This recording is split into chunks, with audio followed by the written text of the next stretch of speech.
सजई हेलाणी खंडगिरी आकर्षण साजिब विश्वरूप कांची अभियान थीम सारा भारत 200 रु अधिक साधुसंत आसी प्रवेश हेले भुवनेश्वर आउ दिनक पर खंडगिरी मेला सजई हेउती ऐतिहासिक खंडगिरी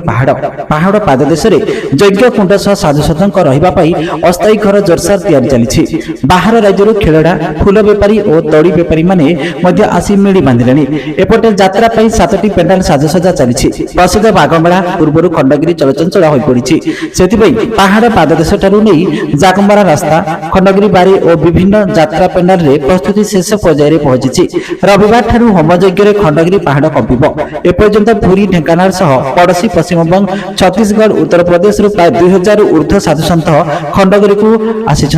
खंडगिरी मेला विश्व सनातन वैदिक धर्म परिषद पक्षर समस्त प्रस्तुति शेष कर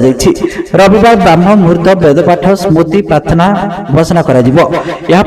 खंडगिरी अवस्थित राधाकुंड सोमकुंड आकाशगंगा गुप्तगंगारू कलश शोभायात्रा आरंभ हो प्रतिदिन विशिष्ट प्रवचकों द्वारा महायज्ञ सह नवदिनात्मक रामचरित मानस पारायण गरीब ब्राह्मण पिला समूह व्रत हो एसह पहाड़ चारिपाखे साधुसंतों द्वारा खंडगिरी माघमेला 108 कुंड धुनी यज्ञ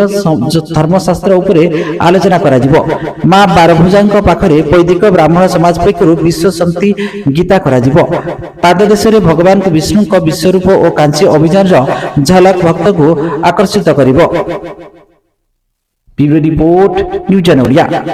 सजई हेलाणी खंडगिरी आकर्षण साजिब विश्वरूप कांची अभियान थीम सारा भारत 200 रु अधिक साधुसंत आसी प्रवेश हेले भुवनेश्वर आउ दिनक पर खंडगिरी मेला सजई हेउती ऐतिहासिक खंडगिरी पहाड़